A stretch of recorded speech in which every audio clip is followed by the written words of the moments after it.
came over here and sat with us for a few hours to talk about, it's like, oh, wow, what do you know? That's really beautiful. I'm so happy to hear that because I kind of thought he was just this evil dictator. That's what everyone thought. He wasn't. Like the guy he overthrew was kind of an evil dictator named Bautista. Point is that it was just, but to this very day, but even if it's all true, which it's not. History is convoluted. Yes, but even if it's all true what we were taught, yeah. Still, how many years have to pass? Yeah. Right? It's like, is it, how many years have to pass? I was probably a lot over there. So I thought there was they like my aunt and uncle, my parents went there on vacation when it opened up. Right. Then they closed it down. They closed it back down again. But I guess you had to get special. Now you need special permission, and it's all from the American government. Like people like, oh, Cuba won't let you do this and won't let you. No, Cuba will let you do anything. Really? It's America. Huh. Cuba won't let you leave with cigars. No, Cuba will let you leave with cigars. America won't let you bring them in. Cuba won't let you, come and travel there. No, Cuba will totally let you travel there. America won't. Cuba has all of these hotels and restaurants and places that you're not allowed to go into. No, America won't let us go into those places. Right? It's like, it's a complete, and now it's like, what just happened recently is that and I'm hearing about this every news reports, all these airlines that fly there are no longer flying, like in the last day or two, because they don't have gas there. And so airlines can't get back to where they need to go. So they have to stop their planes where they are. You know what I mean? It's like even the flights like from Miami. And that's kind of a strange because they can certainly go and come back. They don't use a full tank of gas to fly from Miami to Havana. But I know that pilots and airlines like to go and make it empty, and because if there's a problem on the landing, they don't want to have all the gas in their plane that will explode. But still, they 1 minute. Oh, 1 minute. excuse me. Sure. But still, but they could, like the flights from Miami could certainly go and come back, with 3/4 of a tank, get there on 3/4 of a, and then come back still with 3/4 of a tank. But coming from Moscow, they can't, and so they've got all of these people in Russia there, but they can no longer bring flights there. So now they're sending empty planes to go pick up people and bring them. It's crazy. Laura, what'd you say? Did you send the text for tonight? No, because remember we were using the remainder of the last time Rabbi Steve, Okay. we did half of it. Okay. No, I did not know that because I had a meeting last week. Oh, sorry about that. That's okay. I've got the text in front of me. Where are we starting? Let's see. I have here. Oh, here we go. Question is, if someone else needs it, well, let me go. Oh, I got a few more. We're good. Got 2 more. Actually, 3 more. Get this. Yeah. Rabbi Chia. Yeah. That's what we're doing. And we ended, or rather we are starting, officially we were supposed to start up, I don't know how to describe it, Jerusalem Talmud Kilayim 938, which is probably 2/3 of the way through. Got it. I might go back 1 or 2. 2938. I've got. No, I might go back. So 938 we did not do. So that's where we're starting. But I don't know. I might go back a couple just because it's been a few weeks. Okay, it's going to take me a while to figure this out. Well, because there's a lot of text here. Okay, fine. Are you looking for? You still haven't found it yet? So yeah. Go halfway through and tell me what you see. Okay, it's on a tablet. So let's see. I have Shabbat 151b. All right. Instead of doing it that way, do you see any of the red titles or Yes, stuff? yes. What do you see? Occupations. Occupations, right? We're way past that. Okay, relationship with Judah Hanasi, relationship with sound. Okay, let me go. The next one is a go. relationship. Family life. No, go before that. A relationship that soured. Okay. So we did that, but we're in the middle of that. And so Okay. I might go back a little bit towards around that. Thank you.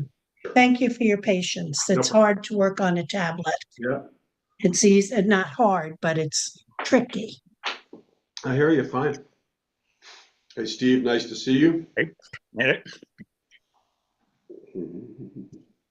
So yeah, it was eye-opening. Those guys, how are you treated over there in general? Amazing. They're such good people. Amazing. And and you would think that considering that America is the reason why they are in such struggles, Right. you would not sense that from the way that they interact and treat. Like they are just loving and lovely. They know that we have nothing to do with it. I mean, the people who are coming to visit, they also know that anyone who goes is going to spend money and not make donations, that you're not allowed to make a donation, but you are allowed to bring gifts. It's just a different word, but it's America won't let us make a donation. And so for that reason, our credit cards don't work down there. All cash. All cash, right? But you can't make a donation because they don't want us to help Cuba. You can bring gifts because you have gifts for your family or for the Jewish institution or whatever. So we brought gifts of adult diapers and Motrin and Imodium and Pepto and all these vitamins and medicines and and all these types of things with these gifts. And they appreciate everything. I mean, for example, I'm walking out of the hotel and it's nonstop beggars, nonstop, and they are so grateful for every handout, every a dollar. I'm sure they don't want it. Of course, but they are so grateful. A dollar, they are so grateful. I mean, they, as opposed to in America, you give some beggars some change or a buck or whatever, and they just kind of act very entitled. They are so grateful. They're thank you so much. About buying food with it. Oh, they are definitely buying food with it. But they're also like, one person comes up to me and says, "Can I have your hat?" He's like needs a hat. And the same guy looks at me, sees I'm a big guy, asks me for my shoes. And I would have given them to him had they not been my only pair of shoes. Right. Really, they were my only pair of shoes, and so I didn't give it to him because I couldn't go barefoot home. But still, if I brought a second pair of shoes, I would most certainly have given one of them to him. And they use ration cards for food. I mean, they're given rations. To me, it's terrible. And there are some of the people there are haves. They do have money, but most of the people don't. And it's this charming and beautiful, beautiful city. And yet the facades of so many of these gorgeous structures in Havana are all like chipping away, and 70% of the kind of the old city and downtown area is uninhabitable because no one wanted to spend any money to fix their things up when they needed to use their money on food. It's not a case of like, oh, they're just going to use it on drugs. First of all, they don't have drugs down there. To the Super Bowl, I got to spend time. Oh. Not only they don't have drugs there because they don't have medicine, much less illegal drugs. Illegal drugs are very, I mean, it's a serious infraction there. But the point is that even if they did have it available, they're not wasting it on that. They need food. They need gas. They don't have gas. I mean, they lose power. Every person, I get so cranky when we lose power here for a day. They lose power every day for 4 or 5 hours. Every single day. Summer, winter, doesn't matter. So you're there visiting a synagogue? 3 synagogues. 3. Yeah, and the cemetery. I mean, that was ostensibly we went for a Jewish trip, but because that's the only way you could go. Okay. Rabbi, Yes. you said that the synagogues have medicine for people. How do Well, they get it?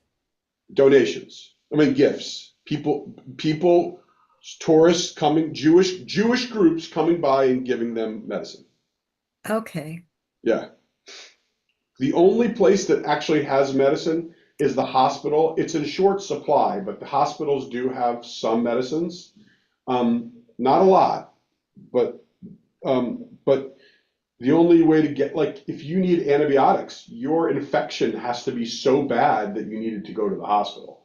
If you go to like just a health clinic, they can diagnose you, but they don't have medicines to give you. There are no pharmacy. It's astonishing. It's astonishing.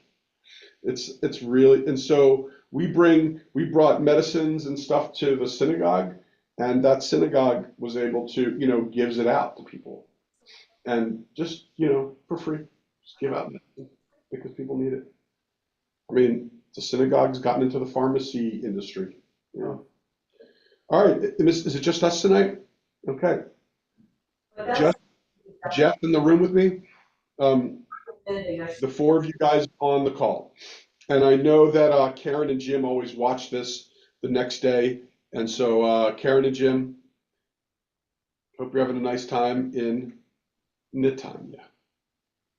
All right, so Baruch atah Adonai Eloheinu melech haolam asher kachanu mitzvotav v'tzivanu la'asok b'divrei Torah. Praise you, Adonai our God, for creating us to busy ourselves in the words of Torah.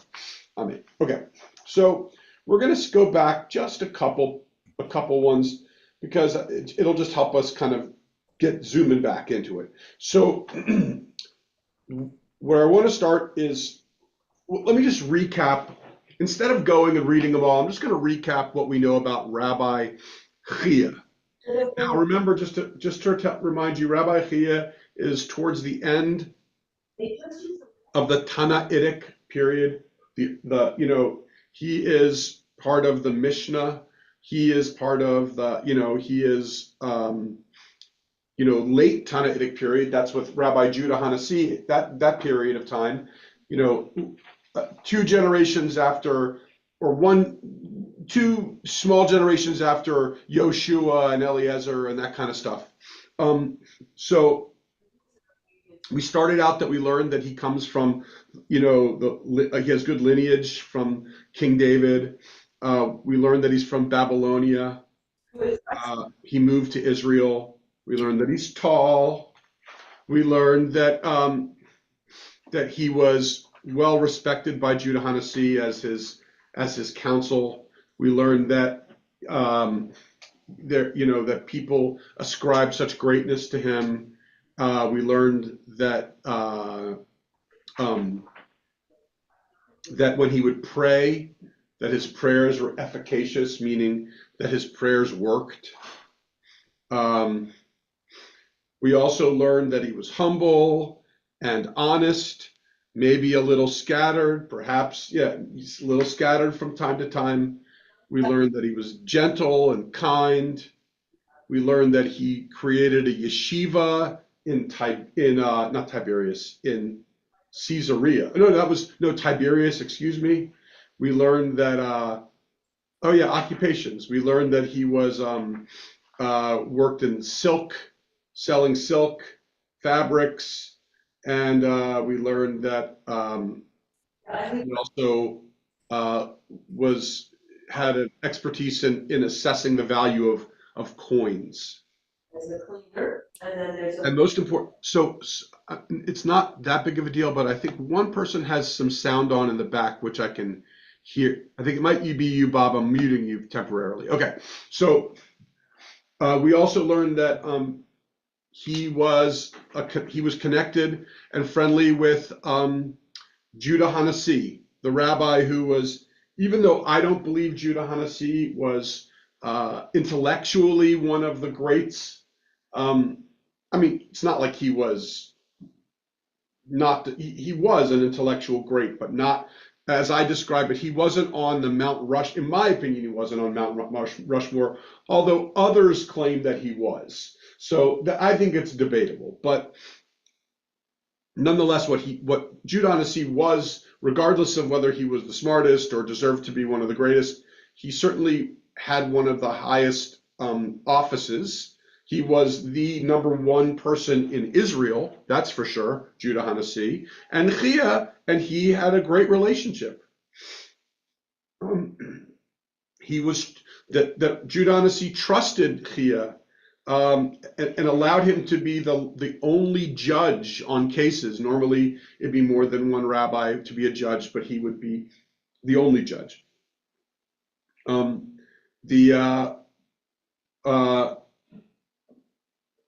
We also learned that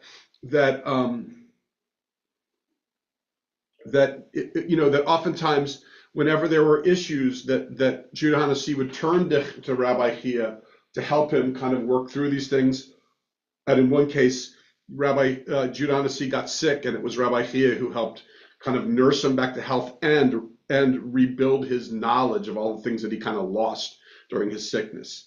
We learned that he had a very personal relationship with Judah HaNasi. He ate at his house, and we know that Chia vigorously defended Judah HaNasi in lots of different places. And so, but over time, that relationship soured, and it got very interesting. And so if you look at Horayot 11b, we can start there. Horayot 11b. Hopefully everyone sees it. It is, let's see. It's the second one after the title relationship that soured. We did this one and the next one last week, but I thought I would just read these over again with you. So, Rabbi Yehuda HaNasi raised a dilemma before Rabbi Chia. In a case where I perform an unwitting transgression, what is the halacha? Now, okay, so for starters, he is saying, what sacrifice do I make? Based upon, in Leviticus, it talks about, if you commit a transgression, but you do it on purpose. If you commit one, you do it by accident. There are different types of sacrifices that you make. And then also there's the case of if you're a king, you make one type of sacrifice, and if you're not a king, you make another type of sacrifice. And so Judah HaNasi asks Rabbi Chia, in a case where I perform an unwitting transgression, what's the halacha? Would I be liable to atone with a goat as a sin offering because I'm the Nasi, or is my atonement with a female goat like a commoner because I am not the king? So in other words, do I act like a king because I'm the Nasi, or do I act like a commoner because I'm not a king? Right? So it's Judah HaNasi is trying to tease out from Chia whether Chia thinks that he should be treated like a king or not.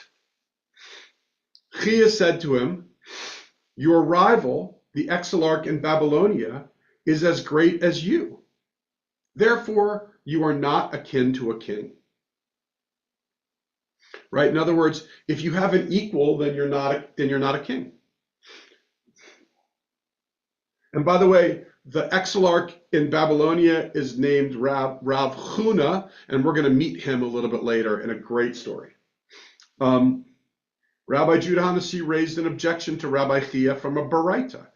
If kings of the kingdom of Israel and kings of the house of David perform an unwitting transgression, these bring a sin offering for themselves as kings, and those bring a sin offering for themselves as kings. In other words, what he's saying is,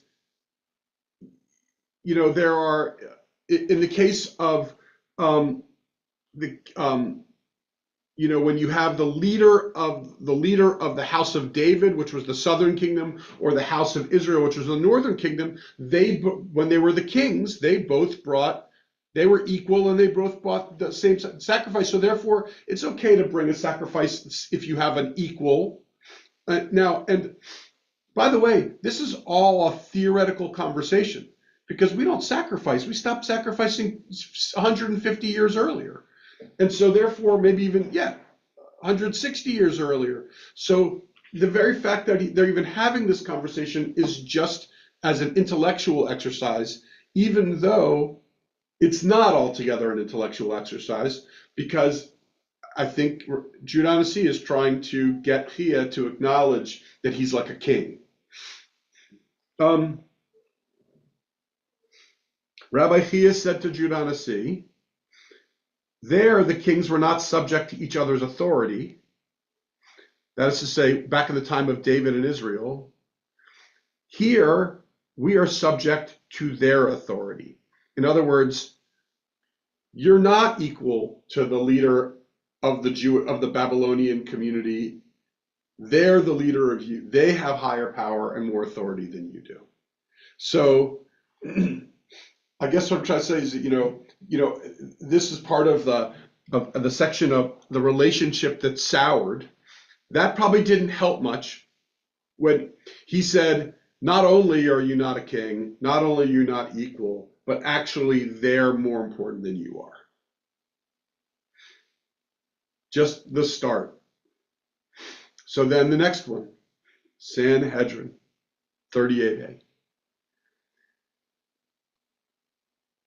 Oh, okay, we can read this again. Having mentioned the sons of Rabbi Chia, the Gemara relates, Yehuda and Chizkiah, sons of Chia, were sitting at a meal before Rabbi Judah HaNasi, and they were not saying anything, right? They were kids, they were in front of the Nasi, Judah HaNasi, and they were just silent. Truth is that I can identify with this. Anytime like my kids are at our table and there are people, adults around, they usually go silent. But Rabbi Judah HaNasi, Judah HaNasi said to his servants, add more wine for the young men so that they will start talking. Once they were inebriated, they loosened their tongues and said, the son of David, the Messiah, will not come until two fathers' houses are destroyed from Israel, as those two families are preventing the redemption. And they are the head of the exile who is in Babylonia. That is Rav Huna, the exilarch of Babylonia, and the Nasi, who's in Eretz Yisrael. In other words, they just said that the Messiah is not going to come until the leadership of both Babylonia and Israel are destroyed. So Judah HaNasi said to them, my children, do you throw thorns in my eyes? In other words, are you intentionally just trying to hurt my feelings here? Chia said to him, my teacher, don't view their behavior in a negative light. Wine, and the word for wine in Hebrew is yayin, and in gematria, yayin is yud yud nun. So yud is 10, and then another yud is 10, and then nun is 50. So 10 plus 10 plus 50 is 70. So just like wine in yayin is given in letters of 70, and secret, which is the word sod, is given in 70, and that's because, let's see, Kaf, Lamed, Mem, Nun, Samach. Right, so Samach is 60, Vav is 6, and Dalet is 4, so 60 plus 6 plus 4 is also 70. And so just in both of those equal 70, he says that when wine enters, secrets emerge. Because sod, which means secret, is 70. And so it's just kind of it's a fun little rabbinic play on why you shouldn't get too inebriated, because when you get drunk, you can't control your mouth. Which is true, by the way. You didn't need the gematria to tell us that. Point is so yet another example. Now this time the kids insulted Judah HaNasi, and he tries to cover it, but the damage is done. So here we are now doing new stuff. I'll go a little slower. Rebbe was very meek. I would call that humble, would be the right word. Was very humble and said, all a man might ask from me, I am ready to do. In other words, I know I'm the Nasi. I know I'm really important. I know I think of myself as a king. However, anything anyone asks me, I'll do for them. If Rav Huna, remember, he is the counterpart in Babylonia, the head of the diaspora, would come here, I would let him sit higher than myself, since he is from the tribe of Judah and I am from Benjamin. He is from the male line and I am from the female line. So just for starters, so what he's saying is I would do anything for any of my people, and I'm humble enough to also, I would give up any of this if I was asked to. I'm just a loyal,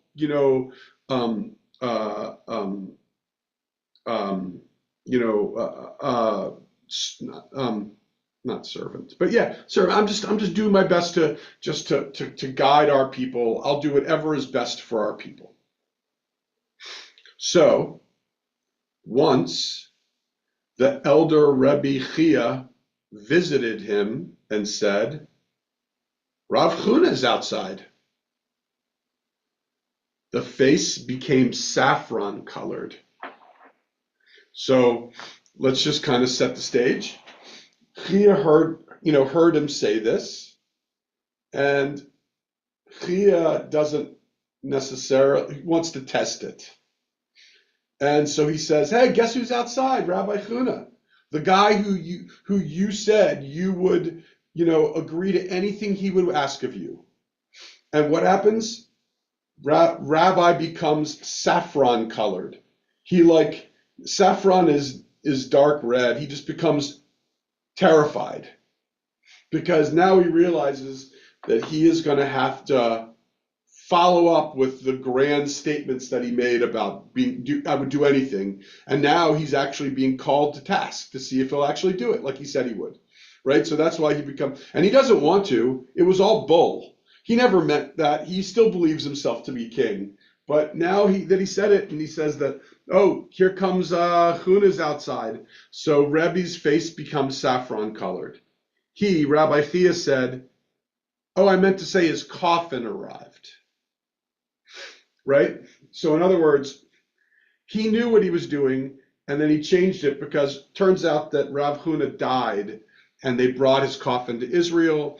But one last chance, he wanted to play a little trick on Rabbi, and he said, he's here. And then he held out the most important part and he's dead in a coffin, right? So Rabbi Judah HaNasi said to him, why don't you go outside and look who wants you there? He stepped outside and didn't find anybody. That is, Chia went outside and didn't find anybody. And he understood that Rabbi was there. He basically was saying, oh, I hear someone's calling you out there. And make sure you lock the door as you walk out to check. Right? He's like, I don't want you around me anymore. So that story was yet another one which kind of added to these two guys. They were so close, and then things just changed, and then all of a sudden it became more and more uncomfortable. So another story, Moed Katan. Now, just to set the stage just a little bit, we have talked over the years now about how there are these two kind of schools of rabbinic thought, and they get blended together for sure over time. And that, it starts out with the Hillel and Shammai, and that you have various different rabbis who kind of follow Hillel and others who follow Shammai, and the ones who follow Hillel are the more open and, embracing, and the ones who follow Shammai are a little bit more, insistent on doing everything exact and, and really making sure that that Judaism is transmitted by the most sophisticated. We don't want to get make any mistakes. And obviously, you can probably imagine that of these two, Chia is more in that Hillel camp, and Judah Hanasi is more in the Shammai camp. Judah Hanasi is definitely more of an elitist. I mean, he thinks of himself as a king, so of course he's an elitist. And Chia is more humble. So Judah Hanasi decreed that students not be taught in the marketplace, but only in a study hall. All right. So what does this mean? It means that Judah Hanasi was trying to make sure that you weren't just kind of sneaking in Torah study here or there, but rather it was a very disciplined endeavor, and you had to have the means to do it, and be able to support yourself as well. And so it was meant to be done in a much more serious atmosphere. What verse did he expound to serve as the basis for this decree?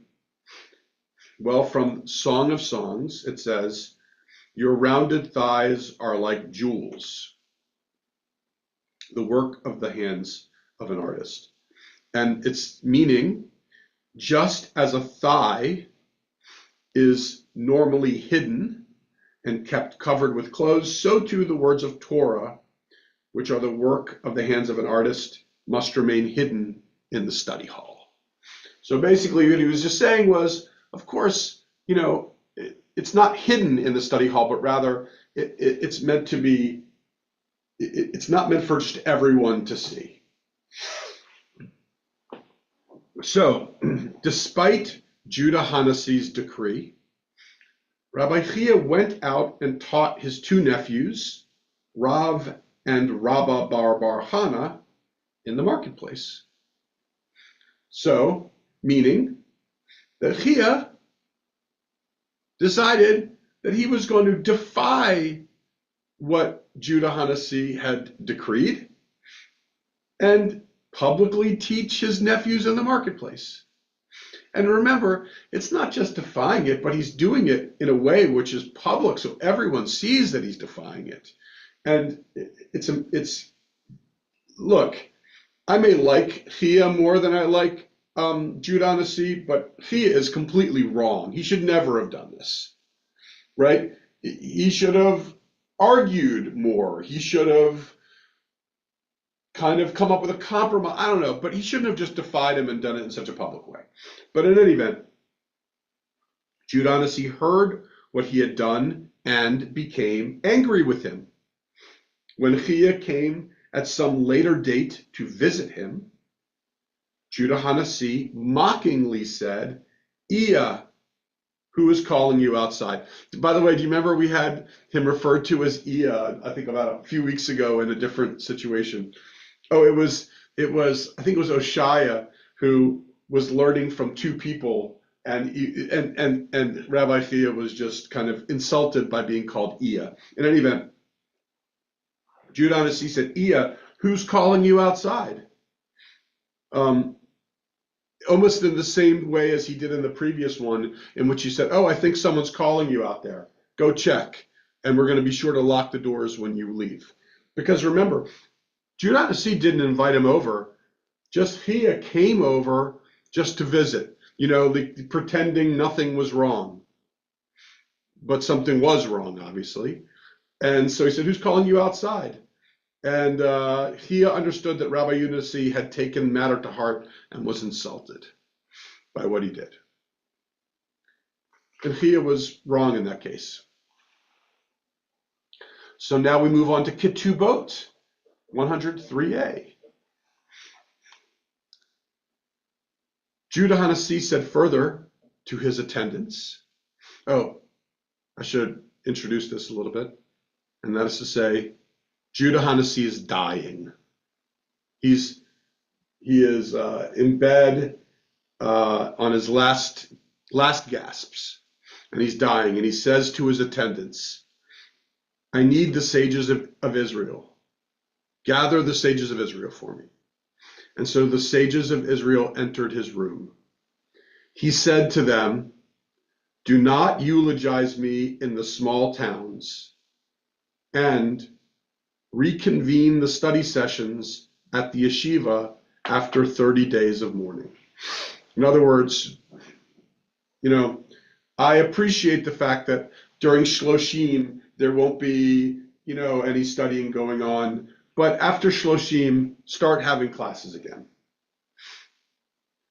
And he says, my son Shimon is a Hacham, my son Gamliel should be the Nasi, Chanina Bar Chama will sit at the head of the yeshiva. What does that mean? It's a little out of order, but what he's saying is Gamliel, his younger son, is going to replace him as being Nasi, the principal leader of the Jewish people. His older son Shimon is going to be the number 2, the deputy Nasi, essentially. And Chanina, Rabbi Chanina, who is a worthy person, I don't want to say he's not, should be the head of the yeshiva. Okay, so there are the 3 rabbis, 2 of them are his sons, are taking the 3 most important positions. So the Gemara asks, wasn't Rabbi Chia there? Like, wait, aren't we forgetting somebody? Right? It would be as if to say, well, I don't want to make any analogies, but you get my point. Chia was obviously one of the great leaders and scholars of the Jewish people at that time. He was kind of the obvious choice to be the next Nasi, but he was passed over for one of Judah Nasi's children, which happens. But fine, if he's not named Nasi, at least he would have been the head of the yeshiva. So wasn't Rabbi Chia there? Why didn't Rabbi Yehuda name him as head of the yeshiva? The Gemara answers, he died before Judah HaNasi. In other words, we would have named him all that, but he had died. So far, that makes sense? Now, the Gemara asks, wait a minute. It's not written there, but that's what's suggested. Wait a minute. Didn't Rabbi Chia said, I saw the gravesite of Judah HaNasi and I shed tears over it?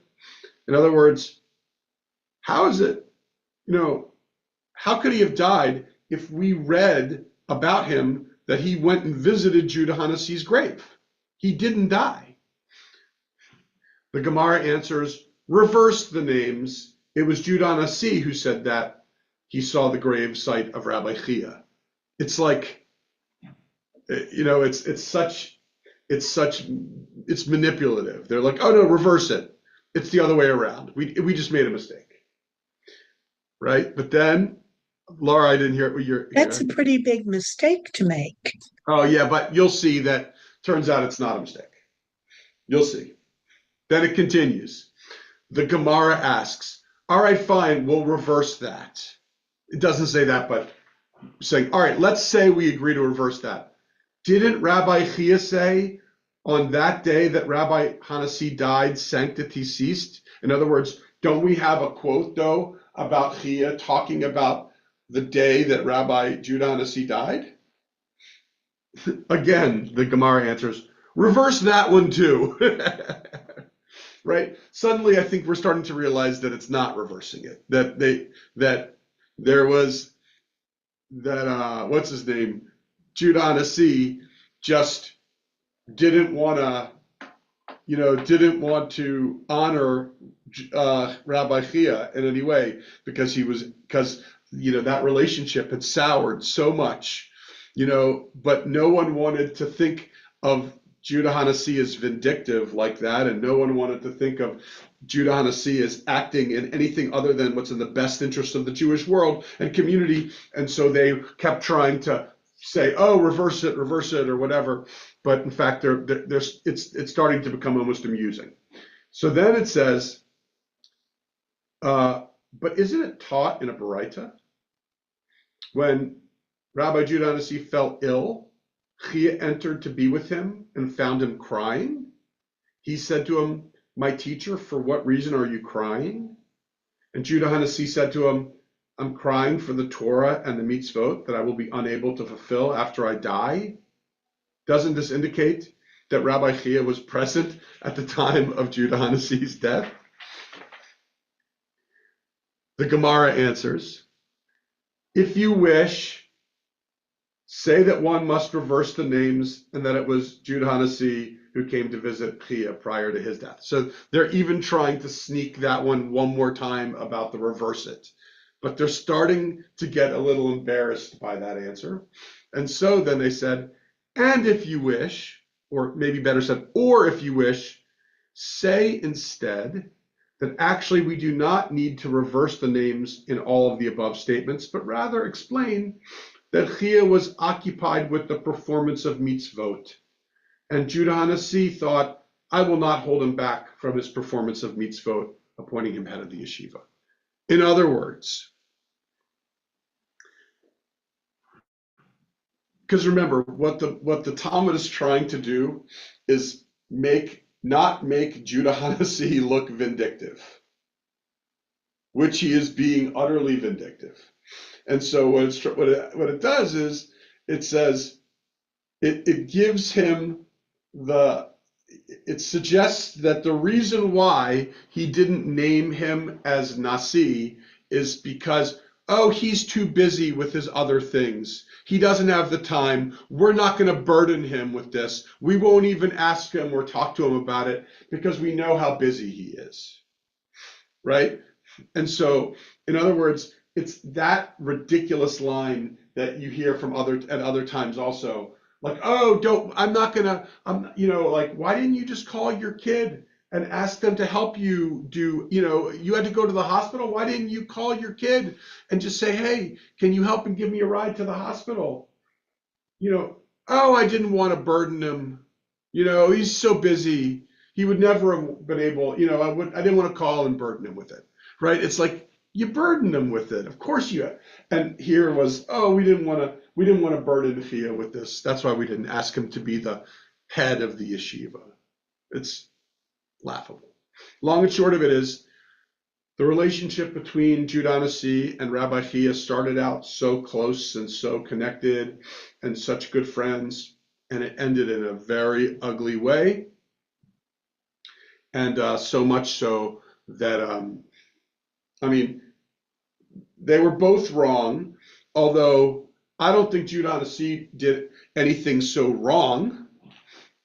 I think that, Chia was just trying to, push the brakes on Judah HaNasi from kind of getting a little overly proud of himself. But Judah HaNasi didn't do anything really wrong. On the other hand, Chia did do a number of things wrong. He insulted him. He, defied him in public, and and other things, and he just, and so, the fact is that Judah HaNasi was probably wrong for being vindictive, but Chia didn't help the relationship, that's for sure. So there's one yeshiva? No, there are a bunch of them, but that was the main one. And also, part of what's going on was that, remember, because Chia came from Babylonia. Now, he moved many years earlier, but he came from Babylonia, so he kind of personified that conflict between the Jews of Israel and the Jews of Babylonia. The ones in Babylonia definitely thought they were better. They themselves were better, if that makes sense. So let's talk about his family life, because this is fun. I love Rabbi Chia's family life. So first, let's just quickly learn about his kids, and then let's have some fun about his wife. So the Gemara relates that Rabbi Chia's sons, Yehuda and Hiskiah, were twins. Remember, we met them earlier because they also got drunk. But one of them was fully developed after 9 months of pregnancy, and one was fully developed at the beginning of the 7th month, and they were born 2 months apart. So, in other words, his wife had twins, and they were delivered 2 months apart. Would be the only case in history that we know that they're twins. Is this They're possible? not the same age. What? Is this possible? I have no idea. Medically possible. Maybe if you have I mean, I guess it two probably is. separate, if you have two separate sacs, maybe. But Yeah. one would think that labor, I've never heard of it, but I guess it's possible. labor would bring the birth of the second one, even if he wasn't ready. Would it? I would think so. I There's think a so lot of too, pushing but and I'm shoving just, going on. but I'm accepting the fact that I don't know this well enough to be able to make a judgment. But let's just grant it because it's really irrelevant. So That's what I Yehud- was going to say. This is now we're just getting in the weeds. And Yehudit, the wife, so his wife, Chia's wife, her name is Yehudit or Judith. The wife of Chia had acute birthing pain from these unusual deliveries. She changed her clothes to prevent Rabbi Chia from recognizing her and came before Rabbi Chia to ask him a halachic question. Remember, a halachic question is a legal question. So what does she do? She disguises herself. Maybe she puts a veil over her face. Maybe she just covers, who knows what she does. But in some way, shape, or form, she kind of pretends to be just a commoner asking her husband a question, a legal question. And she says, is a woman commanded to be fruitful and multiply? Because remember, the Torah says, first law of the Torah, be fruitful and multiply. And she asks, is a woman commanded to be fruitful and multiply? Now, the question she's asking is not, is that a Jewish law to be fruitful and multiply? What she's asking is that just a law for men, or is that a law for women too? Does that make sense? So it's not about, she's not denying the law of be fruitful and multiply. She's just saying, is it on her, or is it just on her husband? Okay?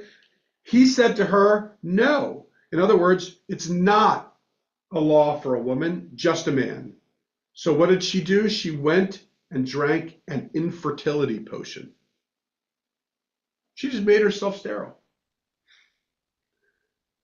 so. Yeah. How can a man be fruitful and multiply if a woman is not involved? Well, because look, number one is if he remarried, he still has the obligation to be fruitful and multiply. Okay. Or for that matter, if he doesn't know that she drank this potion, he can still try, and she just is not getting, and she isn't becoming pregnant, but she's not violating a law because she did anything to stop herself from getting pregnant. I did find out that if a woman has a double uterus, she can deliver twins months apart. Wow, thank you. It's very rare, but it is a condition. Yeah, I'd never heard of it, so yeah. Okay, so eventually the matter was revealed. In other words, Chia found out what happened. He said to her, if only you had given birth to one more belly for me. If I would have loved to have one more set of twins, right? Because he had already, because it didn't, it's going to say it in a second, but he already had 2 sets of twins. So clearly, she was very fertile or whatever, and they were constantly having twins. And so he was like, if only I could have had one more set of twins. As the master said, Yehuda and Chizkiah were twin brothers and became prominent Torah scholars, and Pazi and Tavi were his daughters, were twin sisters, and they became matriarchs of famous Torah scholars too. So in other words, what he's saying is if only it had another set of twins, who knows what they would have been. I was giving birth to very famous people. Okay. So one thing we're learning from this is that his wife tried to deceive him and then proceeded to take a potion to make herself sterile and unable to get pregnant. I'm just saying, like, that marriage was not necessarily one, as my parents would say, that they got much nachas out of. not a lot of joy out of that marriage. That it's all, with the wife basically angry at the husband and deceiving her husband. Now it continues, or another passage. This one from Kiddushin. Okay, and by the way, prior to this, just the lines before, we read about not Rabbi Chia, but a woman who was betrothed to a man, but the man didn't have enough money to get her a proper gem, which would serve as pay, like the exchange and the value that so in other words, he didn't have enough money.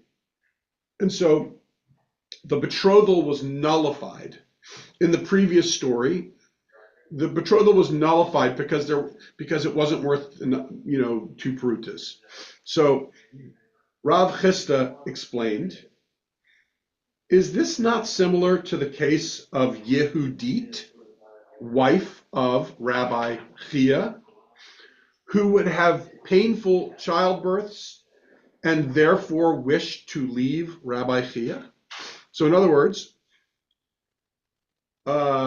this other rabbi, Rav Chisda, is saying, oh, I know a story just like the one before in which the betrothal was nullified because for whatever reason. I know another story. It's just like the story of Yehudit, Rav Chia's wife, who wanted to leave him, who had painful childbirths and wanted to leave her husband because of the painful childbirths.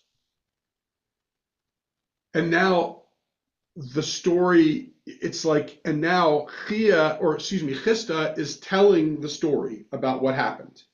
She said, that is to say, Yehudit said to Rabbi Chia, my mother told me when you were young, your father accepted betrothal on your behalf from another man, which would make me forbidden to you.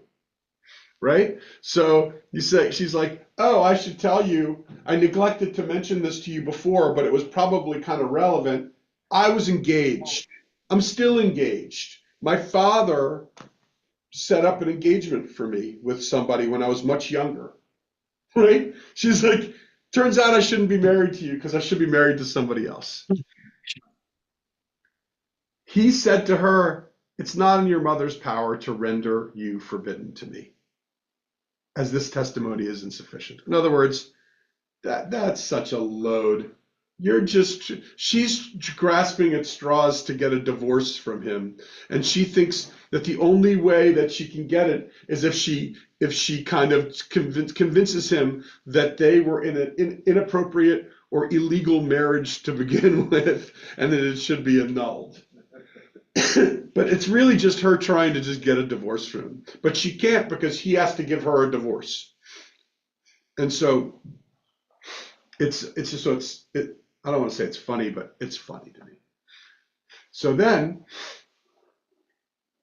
this is the next one, Yevamot says, the Gemara cites more statements with regard to wives.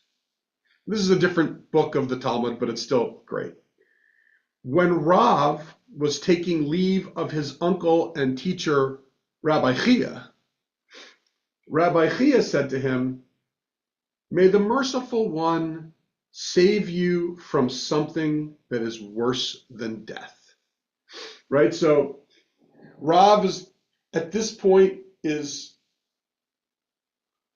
probably not quite like Rav is going to become one of the most famous rabbis that we have, but at this point he's still, a young or middle-aged, kind of young middle-aged kind of and he is the nephew of Chia, and he says, and Chia's giving him some good advice. And he says to him, or giving him a blessing, and he says, may God save you from something that's worse than death. And so Rav looks at his uncle confused, and he's like, what's worse than death? He went, that is to say, Rav went and examined the sources, and then found the following verse from Ecclesiastes, and I find more bitter than death the woman. Okay. So basically what's happening is that I beg to differ. What's that? I said, I beg to differ. Yeah, I know. I figure you would. And by the way, I just I'm thought, on your side, Laura. that's right. And let me tell you something. This is just so ridiculous that it became laughable. And basically the book of Ecclesiastes says that more bitter than death is a woman, and and Chia has been just constantly being tortured by his wife. His wife's looking for ways to divorce him, telling him that she was already betrothed, deceiving him, saying, and so he is just getting, he's like, it says to Rav, he's just like, God, do yourself a favor, don't even get married. So that same, I skipped a little bit, doesn't matter, and then it continues. The Gemara relates a similar story. Rabbi Chia's wife would constantly aggravate him. Oh, by the way, we're going to learn that Rav's wife was also really miserable to him too. We'll read about that later. I mean, another time. But he says, Chia's wife would constantly aggravate him. Nevertheless, when he would find something she would appreciate, he would wrap it up in his shawl and bring it to her. In other words, if he would be out in the market and he saw something that he knew she liked, he would still buy her gifts and wrap it up and bring them back for her. So she was constantly aggravating him, wanting to get a divorce, and he's just bringing her gifts. Rav said to him, remember his nephew, doesn't she constantly aggravate you? Why are you bringing these things to her? Right? He's like, what are you doing? This makes no sense. Rabbi Chia said to him, it is enough for us that our wives raise our children and save us from sin. We should therefore show our gratitude to them. In other words, Chia is saying, look, yeah, she aggravates me, but I can still see the positives and I want to treat her that way, which is very sweet, to be perfectly honest. But aside from all the other stuff, which is, but then there's just one more part of this, and it's not about Chia, but Steve, go ahead. Quick question: How do the wives save us from sin? Well, Is that? I mean, I think officially it's they keep us from sleeping around. Yeah. Okay. Officially, but maybe it's other things too. So then there's this one other piece, which I could have taken out because it didn't have to do with Chia, but it was just so funny that I left it in there.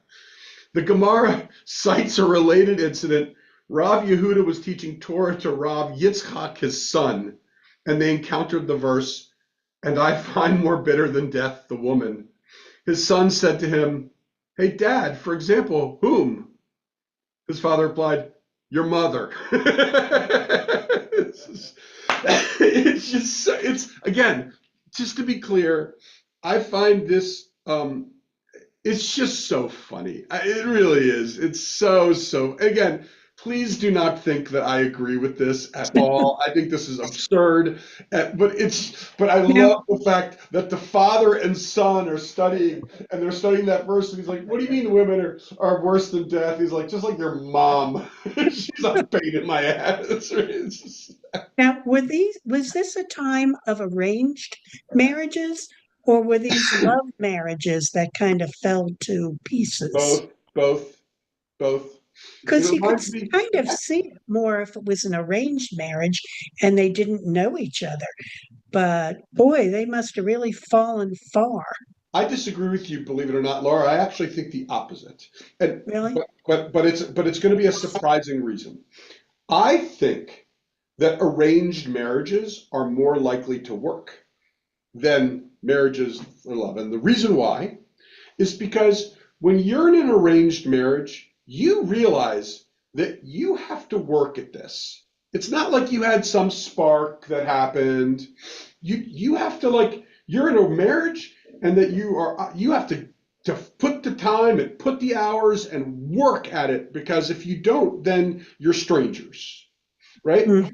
Whereas the marriage of, oh, we met, we fell in love, oftentimes it's like it's lust, or it's just early fancy, and you don't really know the other person, and you expect the other person to, for the rest of your life, to keep building on all that great stuff from the beginning, but it's not real, and you don't have enough to build on, and you and so that one. So I actually think, strangely enough, like I've always been so shocked by this notion of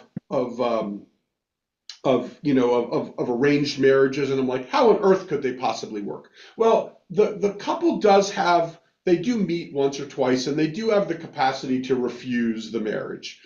Okay, that's good. But the bigger point, though, is that they go in saying, hey, it's not like automatic. Marriage needs to be cultivated and worked on, and it's hard. And if you're not willing to put the time in and the effort in, you're not going to have a good one. And at least the people in arranged marriages kind of know that going straight in, whereas the others sometimes don't. It's just kind of, that's just my own little sermonette on that. I'm not, but of course I agree with you about it. But there's a part of me which thinks the opposite way. There is that by the way, every Yiddish joke essentially ends with "take my wife," right? Or right? Take my wife, please. Yeah. You know. My 25th wedding anniversary, what'd you do? Oh, I took her on a first class trip to Israel. Wow, King David, first class flights and the whole thing. And the friend says, wow, that was your 25th wedding anniversary. It's pretty nice. You're getting close to, that's what you did. That was 20 years ago for your 25th wedding anniversary. You were getting pretty close to 50 now. What are you going to do? How are you going to top that? What are you going to do for your 50th? Oh, I'm going to bring her home. Right? It's like all Yiddish jokes and Jewish jokes in some way, shape, or form have the "take my wife" or whatever. So it's almost like the Talmud kind of had a sense of that. Let's a little bit more. The angel of, okay, so now this is Chia's death. The angel of death could not come near Rabbi Chia owing to his righteousness. One day the angel of death appeared to him as a poor person. He came and knocked on the door. He said to Rabbi Chia, "Bring out bread for me." And Chia took out bread for him. So the angel of death is coming to kill him. And he says, but he knocks on the door and he says, can I have, as a poor person, can I have some bread? And the hope is that he is not going to bring it out. So angel of death can say, you lost your mojo, time's for you to die. But unfortunately, Chia brings out bread for him. So the angel of death then said to Rabbi Chia, "Master, do you not have mercy on a poor person? Obviously you do. You just brought out bread for me dressed up as a poor person. Why then don't you have mercy upon that man, i.e. this man here, me? What mercy? I want you to agree to just let me take you." But you keep doing good deeds, so you're making it harder. Can you please have mercy on me, this poor man, just like you had mercy on the poor man that I dressed up as? The angel of death then revealed his identity to him and showed him a fiery rod in order to confirm that he was the angel of death. At this point, Chia surrendered himself to him.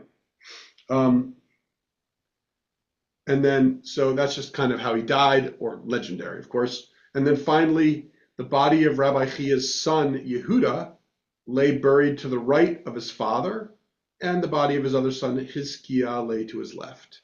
In other words, Chia was buried along with his children. And, but I'll tell you what he wasn't buried with, His his wife. It's exactly right, which I do think is kind of funny. All right, I was going to do a little bit of PRK vote, the next one of the PRK votes, but instead we'll wait till the next week to do that. But in the meantime, so next week we will do a vote 5-2. Let me just write a note to myself here to do 5-2.